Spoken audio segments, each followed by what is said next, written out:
Hi, I'm Judy Scrow. Many of you know me and have known me for many years. I like to consider myself part of your extended family. And I'm very proud to be standing here with my daughter Deanna, of course, who's the candidate in Humber River Black Creek in the upcoming provincial election. She is a compassionate, number one, very hardworking lawyer. I know that she would be an amazing provincial member of Parliament, but we need your help. On June 7th, we need you to come out and vote for Deanna so that you'll have access not to a member of Parliament only, you'll have an access to both the mother-daughter, provincial Parliament and federal Parliament.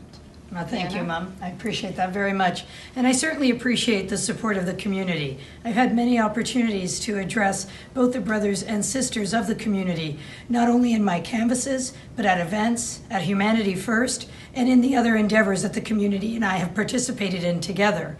And I understand and respect their motto of love for all and hatred for none. And it is something that is prevalent in my family and in every day that we live and how we choose to live. And these are the strengths and the virtues that we intend to take forward. I will take forward to Queen's Park. Mom will continue to take forward to Ottawa, and we will continue to represent this country and your community well. But to do that, I do need your support, your prayers, and your votes on June 7th. Thank you so much.